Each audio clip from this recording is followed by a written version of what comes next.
Strafe jumping is an essential Quake skill that will allow you to move more than twice as fast as your default movement speed.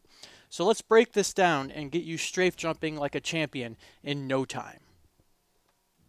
The first part of strafe jumping is, of course, strafing, and here is a demonstration of strafe acceleration, where I'm moving forward and pushing strafe left or strafe right, and you'll notice that my speed accelerates beyond that base speed until ground friction kicks in and brings me back down to that base speed. So what if we could remove that ground friction? And the answer to that is, no doubt, jumping. Here we see that if I move forward, push strafe, and then hold jump almost immediately afterward, that I will continue to move at that accelerated rate as long as I continue to jump. Technically, this is strafe jumping, I suppose, but I originally said more than twice as fast, so we're missing a key component here. That key component is turning into the strafe.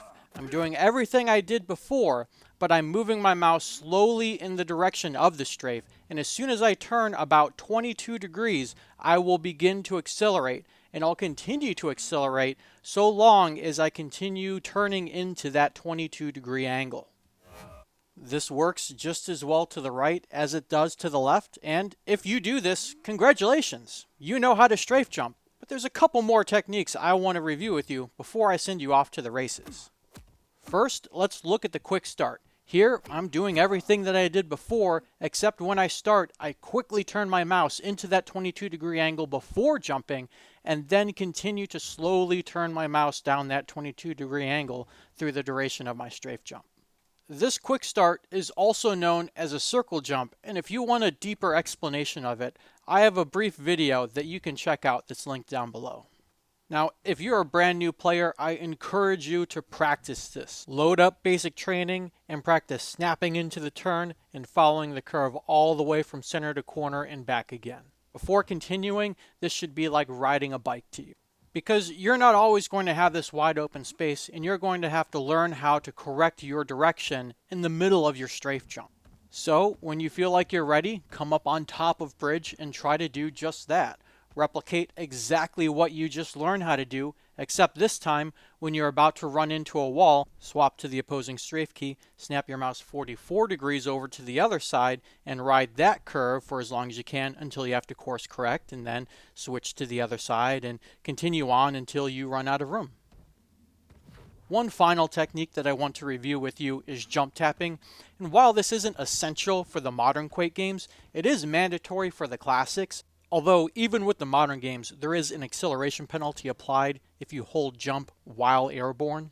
So there is an advantage to continue to jump tap like the classic games, but if you don't want to wrap your mind around it right now, that's perfectly fine. Come back to this after you get a lot of practice under your belt, want that little extra speed, and or you want to enjoy those classic Quake games. For a final proficiency challenge, here on Tempest Shrine, there's a great course from heavy armor to mega health that will challenge a lot of what you've learned here. There's a gap that you have to jump over that's not possible without the speed from a strafe jump. There's a couple doorways that you're going to have to course correct through. And overall, this is great practice because executing this in a real game is going to help you control both major health items in the map.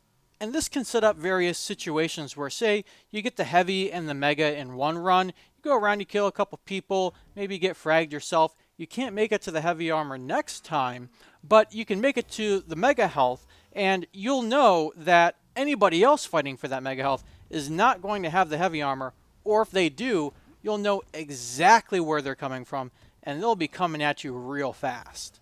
If you want a bit of a mastery challenge, here's the course in reverse. Makes a rocket jump in the middle of it, and this angle to the heavy armor is a little bit more tricky.